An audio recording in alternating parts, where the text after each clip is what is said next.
qui est parmi nous. J'ai découvert Ali Zamir vraiment par hasard. Des amis qui m'ont envoyé sur Facebook une pétition parce que Ali Zamir, qui devait venir en France pour promouvoir son livre, eh bien, on avait refusé le visa. Donc, finalement, j'ai fait circuler la pétition pour qu'il y ait l'occasion, au moins, de venir défendre son livre. Et quel livre? Et l'histoire en soi, elle est quand même peut-être une histoire qui peut arriver aujourd'hui, aujourd'hui dans cette archipel de Comores. Mais ce qui m'a épaté, c'est vraiment, je me dis que non, c'est pas possible que ce bonhomme, qui a 29 ans, et qui écrit une prose aussi percutante, aussi riche, aussi aboutie, c'est quand même un miracle, c'est carrément une ovni. Et c'est d'ailleurs les critiques disent la même chose, et que l'histoire, c'est d'une jeune femme, que j'imagine dans les romans en tout cas, une belle jeune fille, nommée Anguille, et une fille pas très sage, peut-être même un peu trop libre, et qui, à cause, ou plutôt une passion amoureuse, pousse à une espèce de naufrage.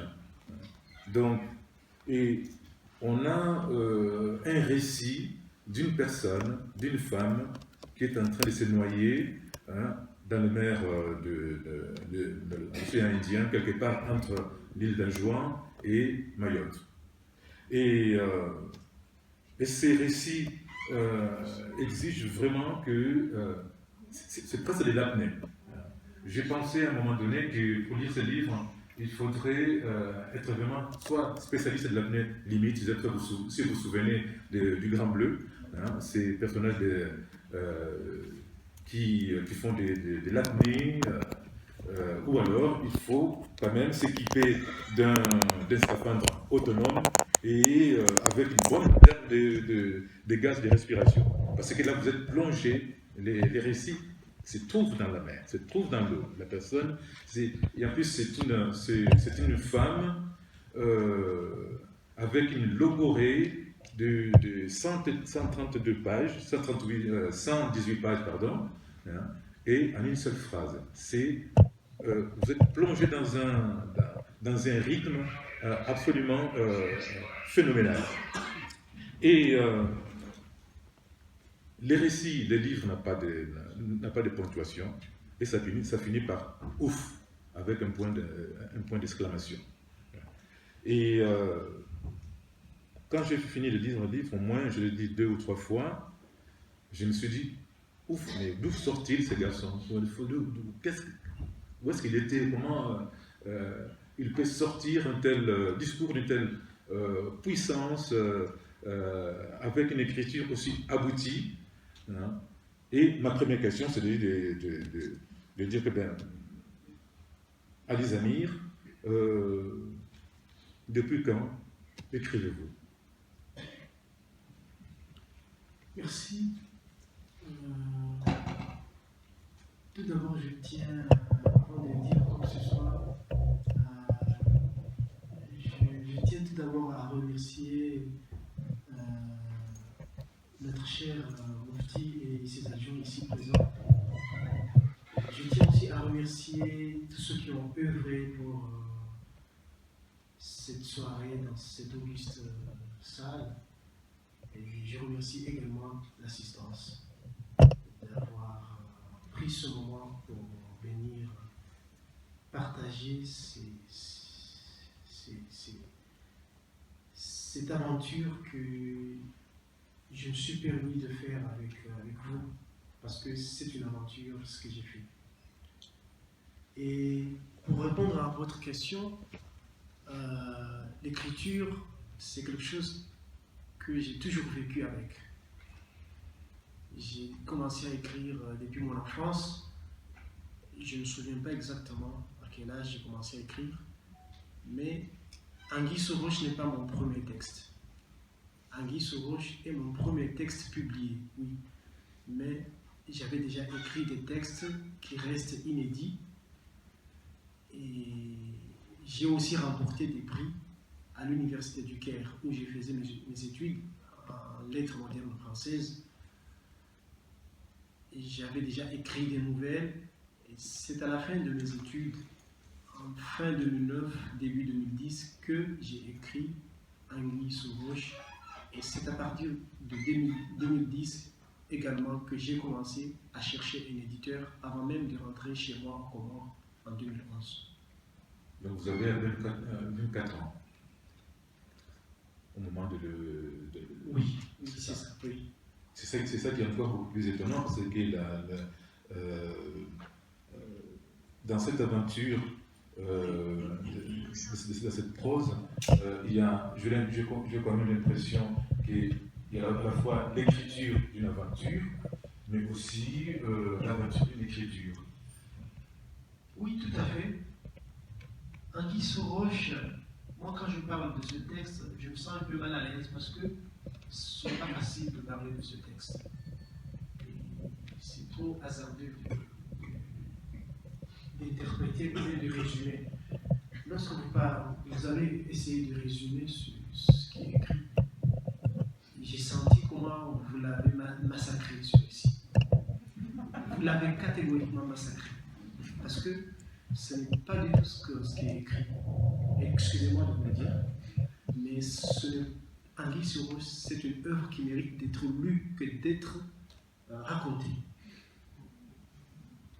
Et ceux qui l'ont lu m'ont toujours dit que j'éprouve du plaisir à le relire. À chaque fois qu'on le lise, on a ce plaisir de le relire. Jamais on ne se sent pas... c'est-à-dire, on n'est pas satisfait. On a soif de le lire. Et c'est ça ce que moi j'ai voulu faire dans ce texte. C'est un texte qui cherche son identité à travers la lecture, et pas à travers des interprétations. Ce texte, je l'ai dit tout à l'heure que c'est une aventure. Et prenez ce mot au pied de la lettre, c'est une aventure. Parce que c'est une écriture qui n'est pas ponctuée. Bon, vous allez me dire qu'il y a des textes déjà qui n'ont pas été ponctués avant moi. Oui, mais ce n'est pas la même chose. Ce n'est pas la même chose. Parce que ce texte, il y a beaucoup de choses à dire. Je parlerai jusqu'à demain et ça ne finira pas. Ce texte, pourquoi je ne l'ai pas ponctué? Tout simplement parce que c'est un texte qui exprime l'urgence. Il y a urgence. Il y a une nécessité qui est là. Cette urgence est présente et dans le récit, elle est présente et dans le récit et dans ma vie à moi, ma vie quotidienne. C'est cette nécessité de vouloir communiquer, cette nécessité de vouloir dire quelque chose. Et moi, je ne veux pas parler dans le vide. J'aimerais recevoir aussi une réponse. Et cette écriture, je ne l'ai pas achevée, je ne l'ai pas finie parce que je veux que vous la finissiez vous-même. Vous complétiez ce texte. J'aimerais que vous répondiez à mon appel. Et c'est ça ce que je veux. Je ne veux pas paraître comme d'autres écrivains qui écrivent des textes qui sont finis, qui s'imposent comme ça au lecteur et qui ne donnent pas une ouverture. Mon texte vous permet de donner votre opinion, de dire ce que vous en pensez, de donner votre musicalité et votre ton. C'est pour cela que je n'ai pas ponctué ce texte. Et puis, dans le récit, il y a une jeune fille qui dit qu'elle va mourir. C'est ce qu'elle dit. Moi, je ne sais pas si c'est vrai, elle va mourir ou pas. Mais elle dit qu'elle va mourir. Elle est menacée par la mort. La mort est là. Alors, qu'est-ce qu'elle fait? Elle lutte contre la mort. Et sa manière de lutter, c'est quoi? C'est de raconter. Pour elle, elle se dit que si elle raconte, elle est prête à mourir, mais elle ne va pas mourir comme ça, elle va laisser des traces. Et ces traces, c'est quoi? C'est son récit. Donc le récit sert de combat contre la mort. Et le récit sert de perpétuer sa vie, ce qu'elle a vécu. Elle a pris quelques secondes, les quelques secondes qui lui restent, ou les quelques minutes, parce qu'elle dit que soit il lui reste quelques secondes ou quelques minutes, elle ne sait pas. Et elle ne sait même pas nager, elle est dans l'eau. Donc elle n'a pas le temps de bavarder, elle n'a pas le temps de dire beaucoup de choses. C'est une seule phrase qui sort de sa bouche. Et cette unique phrase fait 318 pages. Cette unique phrase. Parce qu'elle n'a pas le temps de dire beaucoup de choses. C'est une seule phrase. Mais c'est la capacité de la littérature, c'est de prendre quelques secondes et les rendre perpétuelles. Et de les rendre immortelles. Et c'est ça ce que j'ai fait. J'ai pris les quelques secondes qui lui restent et je les ai rendues perpétuelles. Je les ai rendues grandioses. Et c'est ça ce qui fait... Pourquoi avoir choisi une femme?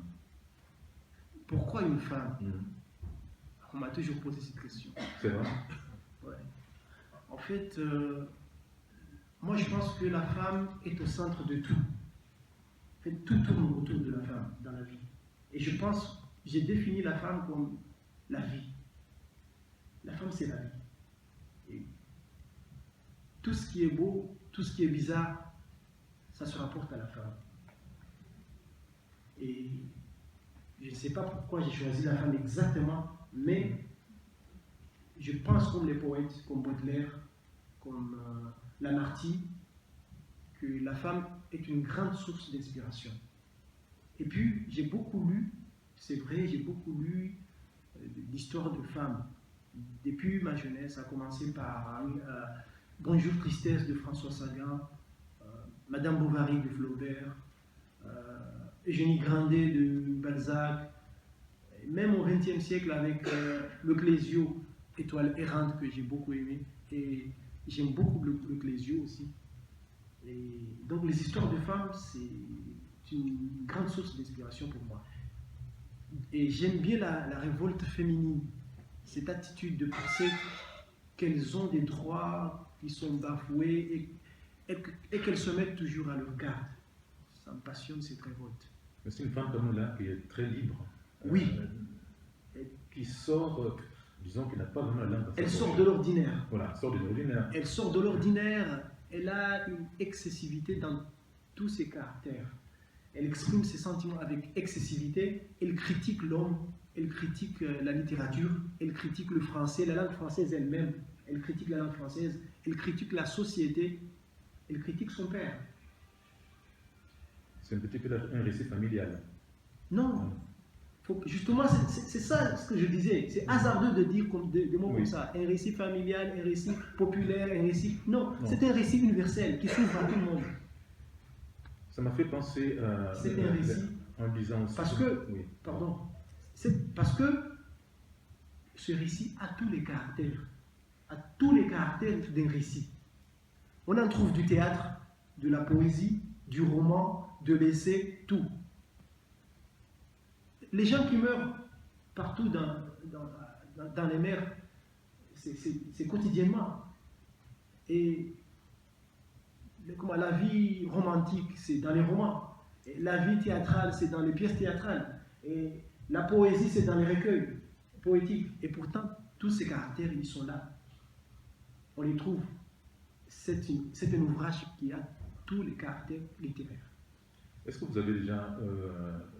vous avez été inspiré par exemple par les nouveaux romanciers comme Alain Robbe-Grillet, Michel Victor, comme ça. Non, ton écriture m'a un petit peu renvoyé aussi à cette façon que tu as d'inviter les lecteurs à participer vraiment à lire les récits, à participer.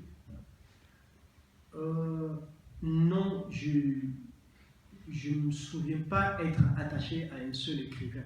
Non. Il y a une diversité d'écrivains qui viennent d'une diversité de cultures qui m'ont inspiré.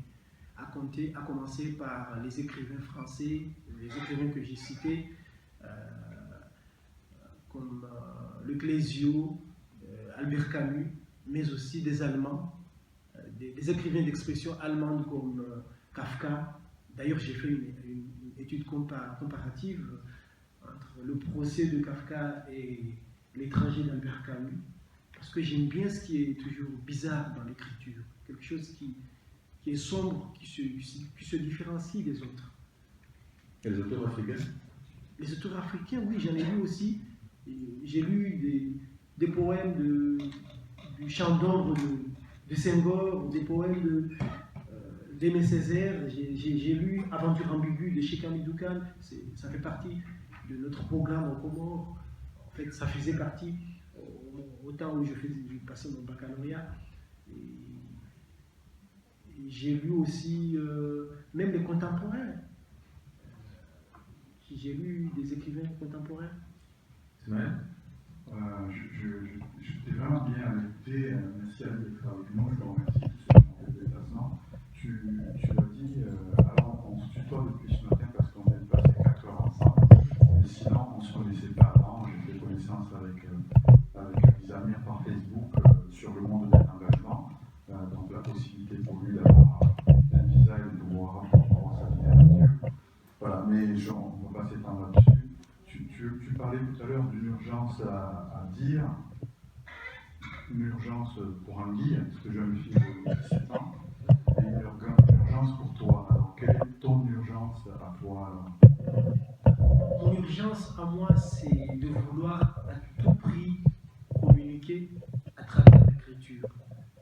C'est que, je vais bien m'expliquer, en fait, quand j'étais enfant, j'avais des difficultés avec la parole. Et c'était toujours difficile de dire ce que j'en pensais. Et c'était difficile de dire ce que j'en pensais de tout ce que les adultes me disaient. Et j'avais peur aussi de dire ce que je pense. J'étais timide. Et cela m'avait poussé à l'écriture. Et j'ai commencé à reprendre les contes traditionnels parce que nous avons cette tradition de raconter des contes aux enfants. Et c'est à partir de là que j'ai pris la plume pour m'entraîner à écrire. Mais je finissais par déchirer ce que j'écrivais parce que jamais je pensais que je n'arriverais à devenir ce que je voulais. Mais c'est à partir des études universitaires, c'est à partir de l'université à la fac que j'ai commencé à faire lire mes textes à mes professeurs. Et c'est eux qui m'ont poussé à participer à des concours. Et c'est à partir de là aussi que j'ai pris confiance en moi-même. Et lorsque j'avais écrit Anguille sous roche, j'avais la même peur que peut-être personne n'allait me publier. Et la preuve en est que c'est un texte qui a fait le tour de la France, de toutes les maisons d'édition. C'est un texte qui a été lu par les grandes maisons d'édition en France depuis l'année 2010. Et les réponses que je recevais étaient souvent « Monsieur, nous n'avons pas un rayon pour votre texte ». Et moi, je l'assume, parce que, c'est ce que je disais tout à l'heure, ce texte, évidemment, il n'est pas facile de le classifier. Il n'est pas facile de dire que c'est un tel récit. Ce récit ressemble à tel écrivain. Il n'est pas facile. Vous pouvez le faire, mais sachez que c'est hasardeux, c'est un risque que vous prenez. Je crois aussi, j'allais dire que c'est une histoire de rencontre aussi, parce qu'on parle de la difficulté d'éditer. Et je crois je suis sûr qu'il y a un homme parmi nous qui a pris cette aventure en bras-le-corps. Je parle de Frédéric Martin, qui est ici présent, qui est lanceur d'alerte. Comment vous avez vécu cette rencontre et comment s'est passée cette aventure? C'était une grande surprise pour moi. En fait, un jour, j'ai reçu, alors que j'étais au Comores, c'est en 2015, j'ai reçu un email m'annonçant Messieurs, je n'ai pas fini de lire votre texte, mais je sens que je vais le publier. Moi, je n'avais pas cru. Je lui ai répondu, monsieur, finissez d'abord de lire mon texte, et puis j'attends la réponse. Et puis, 2 jours après, il me répond, monsieur, je réitère ma décision. Maintenant, je l'ai fini et je vais le publier. Et je lui réponds, monsieur, envoyez-moi d'abord le contrat. Oui, parce que tout simplement, j'avais reçu une quinzaine de réponses positives, mais ce sont des éditeurs à compte d'auteur qui demandaient de l'argent. Et donc, jusque-là, je ne croyais pas. Et lorsqu'il m'a envoyé le contrat, j'étais vraiment pressé que je n'ai même pas lu ce qui était écrit. Je l'ai signé sans chercher à comprendre combien je vais gagner. Mais l'essentiel était qu'il ne me demandait rien. Voilà. Ces livres viennent de recevoir des prix Saint-Paul. Est-ce que vous vous rendez compte que désormais, avec ces livres, la littérature comore serait avant et après les amis? Qu'est-ce que ça fait comme sentiment? Je l'ai dit tout à l'heure, c'est une grande surprise pour moi et parfois ça me dépasse. Parce que lorsque je suis venu à Paris, dans les premières semaines, j'ai recevais au moins 4 médias ou 3 au moins. Et ça m'étouffait, mais parce que jamais je n'avais pas imaginé que ça allait devenir un grand succès, c'est vrai. Et c'est vrai que c'est la première œuvre comorienne qui a été tellement médiatisée, mais je sais quelque chose que j'ai gardé en moi. Je ne suis pas le seul talent en Comores. Les talents, nous en avons beaucoup. Et la preuve en est que moi, j'ai eu de la chance. Ce texte, vous m'avez écouté tout à l'heure, je l'ai écrit, ça fait 6 ans. Donc, j'ai la conviction qu'il y en a d'autres au Comores. Et je sais que nous sommes beaucoup les jeunes qui avons des ambitions, mais nous n'avons pas le moyen. Et c'est pour cela que moi, personnellement, je vais m'engager à encourager ces jeunes qui veulent écrire. Et pour leur dire qu'on n'écrit pas pour gagner de l'argent, ni pour chercher du succès. D'ailleurs, moi, les prix littéraires, ça ne me dit rien. C'est la réception de l'ouvrage. La manière dont le public l'accueille, c'est ça ce qui est essentiel pour moi, mais ce n'est pas les prix littéraires. Donc c'est ça ce que je vais dire à mes compatriotes pour les encourager. La littérature offre une occasion, et cette occasion, on ne peut pas l'avoir autrement, c'est de vivre librement. Et c'est ce que j'ai fait en écrivant Anguille sous cloche. Si j'avais à dire exactement ce qui est écrit là en comorien, jamais je ne pouvais pas. Anguille, elle dit ces dernières phrases dans un lieu spécifique. Elle dit dans le bras de mer qui sépare Anjouan et Mayotte. Malheureusement, les gens qui traversent ce bras de mer et qui perdent la vie, qui sont par milliers. Au dernier chiffre, c'est 11 000 personnes en 10 ans. C'est beaucoup. C'est le premier cimetière marin du monde. Je crois que c'est vers la page 249 qu'arrive cette problématique du livre. Est-ce que c'est un engagement de votre part? Est-ce que c'est le récit d'Anguille et tout de ça? Comment cette histoire épouse ou pas la problématique de cette frontière? Je pense aussi, si tu permets, Ismaël, que l'anguille, c'est un poisson migrateur. Et qui, je ne sais pas si vous savez, les avenir, que l'anguille européen, il est en voie de disparition, parce que il y a la surpêche et des questions, des barrières qui empêchent l'anguille dans sa migration, contre sa migration. Et c'est un poisson qui est en voie de disparition. Est-ce que c'est juste pour ajouter, est-ce qu'il y a un lien aussi avec ces poissons qui est un poisson migrateur. Je réponds d'abord à la première question. La question, le conflit, peut-être le phénomène, moi j'appelle ça phénomène. Le phénomène ça qui est chez nous, j'évite les expressions comme immigration clandestine, ou bien voyage clandestin, ou bien. Moi, je préfère plutôt l'expression phénomène ça parce que on a tendance à trop faire de la politique. Et c'est ce qui fait que les victimes restent des victimes jusqu'à aujourd'hui et que beaucoup de gens ignorent ce qui se passe dans l'océan Indien. Donc moi, j'ai choisi d'aborder cette question, mais selon la littérature, mais pas selon la politique.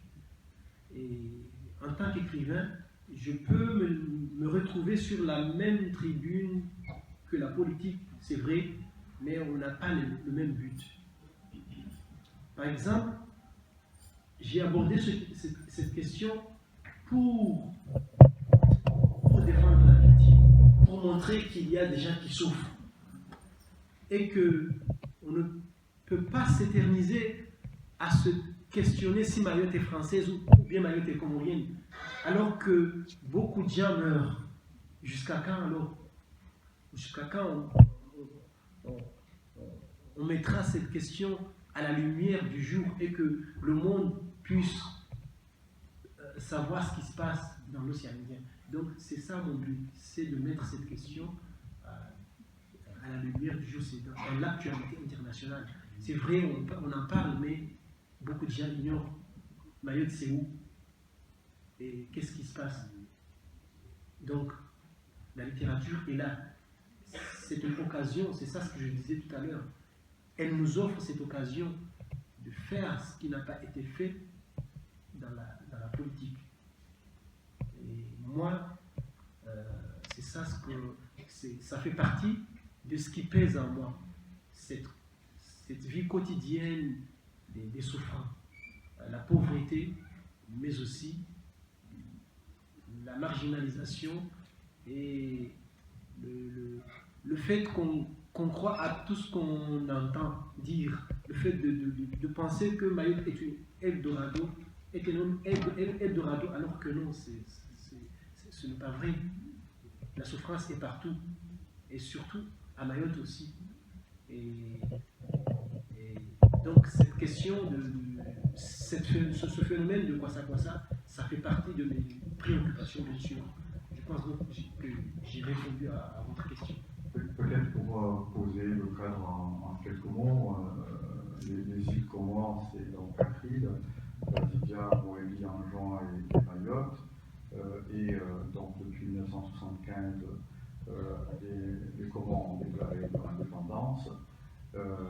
Il y a eu une double lecture du vote du référendum de ce moment-là, une lecture comorienne qui était donc une élection à 99% pour l'indépendance, et une lecture française qui a été faite île par île, et donc à Mayotte il y avait des votants qui étaient en plus grand nombre pour leur attachement à la France.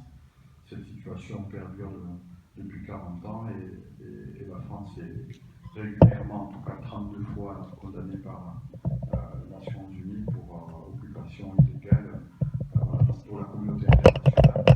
Très rapidement, pour les gens qui sont en audience, les élections et les votes qui sont réalisés sur le territoire de Mayotte ne sont pas des élections reconnues. Je voulais dire merci aussi parce que tu m'as réconcilié avec le roman. Je lis énormément. Ça fait un long moment que je n'avais pas lu un roman. J'y suis rentré un peu par l'urgence de celui-là. J'ai découvert des personnages en couleur, Anguille sous roche, Vorace, Connaît-tout, le père, Crotal. Quelle est cette planète, quel est ce monde que vous avez vu sur les noms. Justement, là, je réponds à votre question. Justement, vous m'avez posé la question pourquoi ces noms. Donc,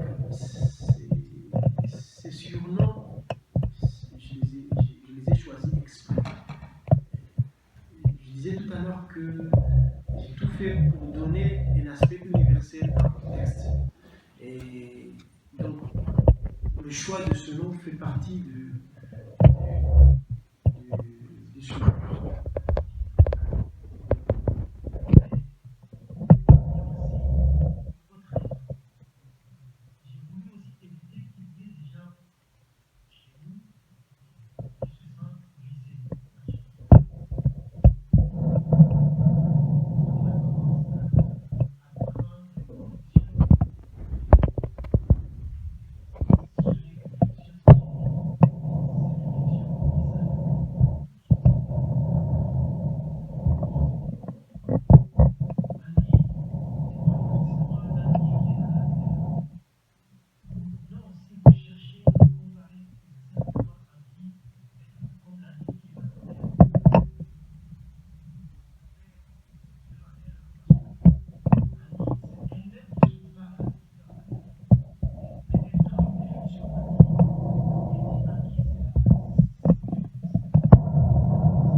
Une interjection avec un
et de la langue populaire, et de la pure littérature, et des mots vieillis, et du néologisme, des mots inventés, par exemple. Je ne les ai pas inventés moi-même, mais ce sont des mots nouveaux, comme le mot aéroville. Aéroville, ça veut dire une ville qui évolue, qui progresse autour des aéroports.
d'accord avec votre livre, votre roman et ce roman que non, je n'ai pas lu malheureusement, on m'a juste parlé de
s'entrechoquent, elles s'embrassent, elles font des enfants, et puis elles donnent place aux autres, elles meurent. C'est comme les humains. J'aime bien cet aspect,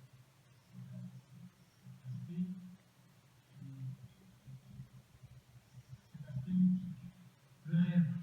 J'aime bien écrire, mais aussi rêver. Et je ne me contente pas de l'histoire quand j'écris. Je n'aime pas me concentrer à raconter une histoire. Mais j'aime bien aussi rêver et donner des idées. C'est ça ce qui est passionnant pour moi. Pour moi, l'important, c'est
je ne suis certainement pas en train de vous marseillais, de souligner l'aventure qui a amené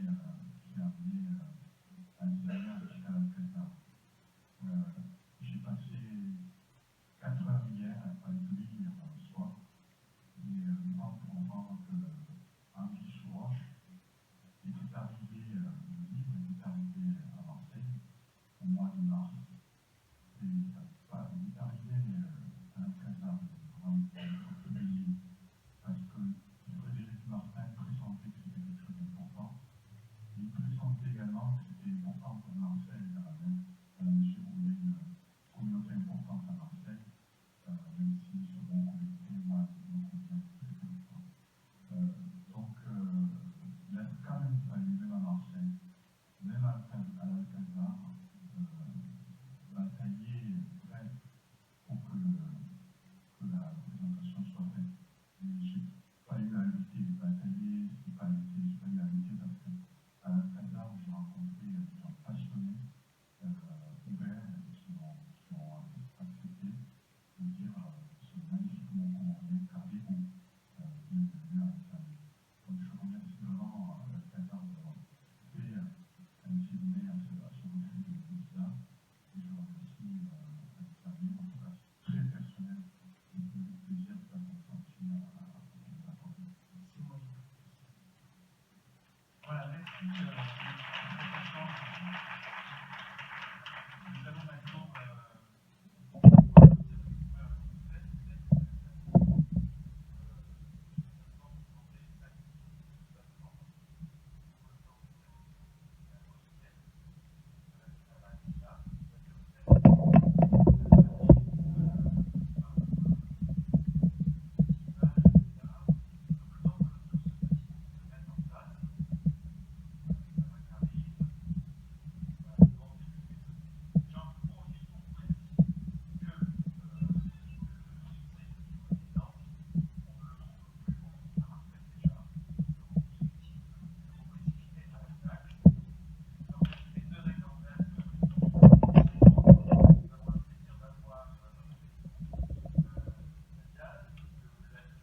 soulageait surtout lorsqu'il disait « Un marin n'a rien à perdre ». Ou encore « Celui qui veut venir, qu'il vienne. Chacun est roi dans ses affaires ». Mon père connaît tout, disait qu'un client qui veut toujours négocier, c'est comme un chasseur qui entre dans une forêt pour la déstabiliser. Gare à celui qui se trouvait sur le chemin des pêcheurs, car il trouvait toujours un prétexte pour se défendre comme des lions furieux.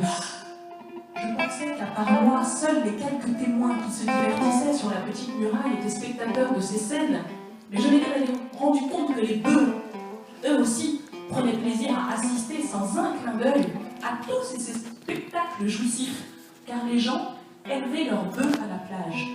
Et d'ailleurs, ces bœufs-là possédaient une grande liberté, plus que moi qui étais bunkérisée pour que je sois une bonne anguille. Pourquoi je dis ça? Pour l'amour d'une anguille. Pouvez-vous vous mettre à ma place au moins une fois? Ces bœufs-là étaient libres, puisqu'ils pouvaient monter dans la ville quand il faisait tard, la nuit, pour se promener comme des amoureux qui passaient leur nuit de noces dans un pays de cocagne. Ils connaissaient beaucoup la Médina, plus que moi, et ne manquaient pas de se faire remarquer en surprenant beaucoup de gens qui allaient faire la prière de l'aube. Un jour, ils ont même tué une vieille sans s'en rendre compte, parce qu'ils ne l'ont pas touchée. C'est normal. La vieille, qui n'avait vu les bêtes que lorsqu'elle les avait heurtées sur un tournant, était restée debout, à vita maternam, la bouche et les yeux grands ouverts. Ce n'était que le matin qu'on avait découvert ce cadavre debout. On n'avait pas su que c'était un cadavre. Ça ressemblait plutôt à une statue de marbre qui méritait d'être muséifiée. Quelqu'un avait à peine touché ce corps pour vérifier que c'était bien un humain qu'il chuta comme un arbre déraciné. Quant aux bœufs, eux, ils ne s'inquiétaient de rien. Ils n'avaient qu'une promenade à réaliser, c'est tout. Ils avaient continué leur chemin tranquillement, comme si de rien n'était. Ils marchaient en file indienne et balançaient leur queue de gauche à droite, comme pour dire que c'était à leur tour de diriger la ville. Mais là, c'est une autre histoire. Nous en étions aux bœufs et au spectacle des pêcheurs sur la grève de la plage. Ne bavarde pas trop, Tanguy. Merde, il ne te reste pas beaucoup de temps. Peux-tu cesser enfin de tourner autour du pot, espèce de nigaude? Les bœufs assistaient aussi aux disputes en prenant beaucoup de plaisir, car ils beuglaient pour calmer la situation si ça empirait et n'arrêtaient pas d'excréter en même temps. Et si par hasard un bœuf s'approchait des pêcheurs, on lui jetait des pierres, sans vouloir comprendre que ce bœuf-là aimerait se faire aussi un nom en assurant la paix. Il aurait gagné aussi cette distinction qu'on appelle prix Nobel, les déchets de cuisine qu'on jetait sur la grève. Elle ruminait et clignotait d'un œil pour signifier qu'elle n'était pas contente, par exemple, ou était horrifiée par une telle situation. Mon père connaît tout. Revenant de la plage un jour, disait qu'un bœuf avait fait pipi sur son pied droit alors qu'il parlait avec nervosité avec son meilleur ami Garanti. Il n'arrêtait pas de calomnier la bête et voulait lui trancher la gorge sur le champ. Mais Garanti avait sauté sur lui lorsqu'il s'apprêtait à accomplir ce geste stupide qui pouvait lui coûter cher, puisque le propriétaire ne le laisserait pas en paix. Il avait pris avec furie un grand couteau qui lui servait à éventrer les poissons, parce qu'on vidait d'abord les poissons avant de les peser. En lui bloquant la main qui tenait le couteau, Garanti lui avait dit « Tu ne vas quand même pas égorger un bœuf parce qu'il t'a pissé dessus. Ce n'est pas une bonne idée, ce serait dingue. Tu trouves pas? Crois-tu que tu dormirais sur tes deux oreilles ?» Connais-tout avait rétorqué ainsi « Ah, quoi? Les poursuites judiciaires ne me font même pas peur. Même si on m'envoyait au cachot, un marin n'a rien à perdre, je te signale. Ce salaud de bœuf se prend pour qui? Pour me verser sa putain d'urine, hein? Se croit-il sorti de la cuisse de Jupiter ou quoi? Et s'il s'était attaqué au bœuf par derrière en lui flanquant violemment un coup de pied? Pour finir, il avait lancé au bœuf, et même à ceux qui n'étaient pas concernés mais qui assistaient juste à la scène, cet avertissement. Ne pensez pas que je suis comme cette pauvre vieille que vous avez tuée dans la Médina. Si vous êtes des bœufs, vous trouverez des plus bœufs que vous. Le bœuf s'était éloigné, mais Connaît-tout n'avait pas décoléré. À l'entendre, on aurait dit qu'il avait une araignée au plafond. Il grognait tout le temps en regardant son pied. Sale bête, je ne sais pas pourquoi je ne t'ai pas égorgé. Tu ne méritais pas de vivre à ce stade-là. Il était revenu de la plage et continuait toujours de parler comme s'il avait bu de l'eau de cabinet, comme on dit chez nous. Il disait que le bœuf le regardait comme un vaurien lorsqu'il lui avait pissé dessus.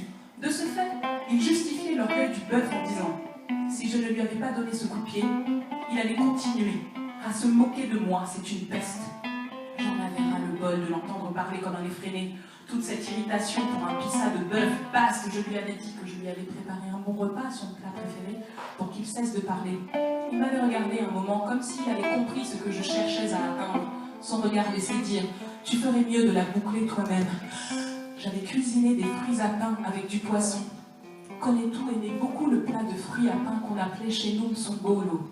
Le msongolo est fait à base de fruits à pain bouillis puis mélangés avec une sauce de poisson ou de viande. Mais Konetu préférait que son msongolo soit bien pimenté. Comme d'habitude, avant qu'il m'adresse directement la parole, il demandait d'abord, sans même me donner la face, comme s'il s'adressait au mur. Et Crotal, elle n'est pas toujours rentrée? Qu'est-ce qu'elle peut faire au lycée à cette heure-ci? Il commençait à parler de ma sœur, Crotal, en me prenant pour témoin de ses avertissements. Il disait « Je t'ai appelé Crotal pour te sauver la vie.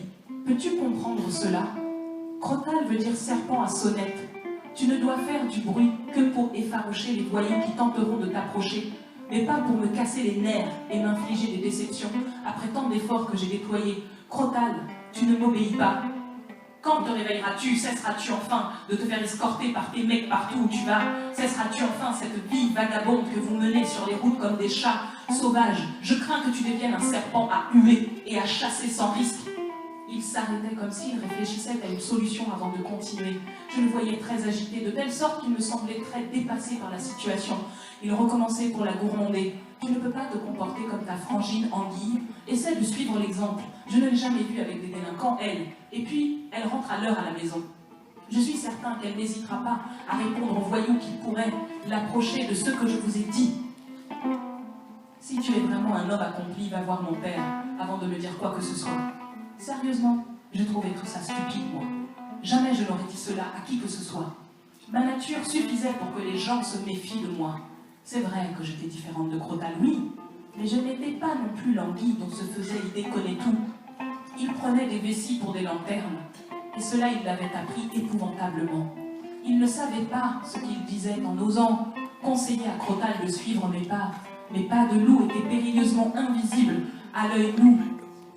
Ce n'était pas n'importe quels yeux qui peuvent voir là où le silence est absolument cri d'alarme. C'est une évidence, mais seule la matière grise peut tenter sa chance dans une telle situation, sinon la matière fécale, afin de pimenter le spectacle.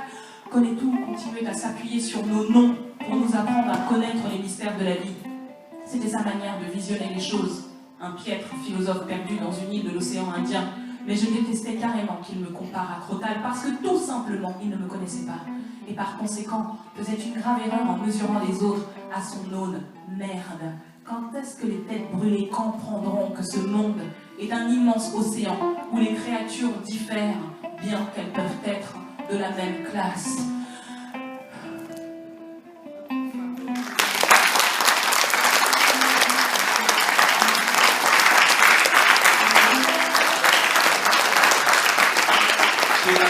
Merci infiniment pour cette lecture qui nous a donné un aperçu de la prose d'Aïd Zamir.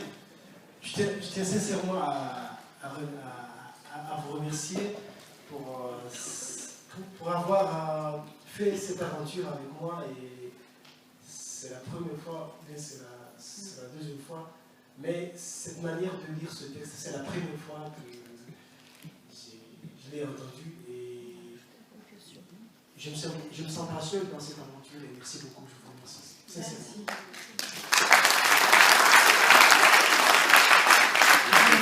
Je voudrais juste te dire qu'il y a une femme invisible auprès de moi avec laquelle j'ai travaillé, qui m'a accompagnée, c'est Eva Dunga, qui est là-bas avec ses lunettes et ses... J'ai parlé de massacrer, le texte, ce n'était pas de lire. C'était le résumé. Je parlais du résumé. C'est un peu hasardeux de résumer ce qu'il y a là. Mais je n'ai pas parlé d'interprétation. Chacun est libre d'interpréter et chacun est libre de le lire comme il veut. C'est normal. C'est ça ce que d'ailleurs le texte lui-même veut. Merci beaucoup, merci. Je vais vous inviter maintenant à prendre place ici. Et puis toutes les personnes qui souhaiteront dire un mot à qui vont acheter son livre ou le faire diffuser, c'est le moment où j'allais. Et on va laisser aux musiciens le temps de s'installer. Et on continuera après avec un concert.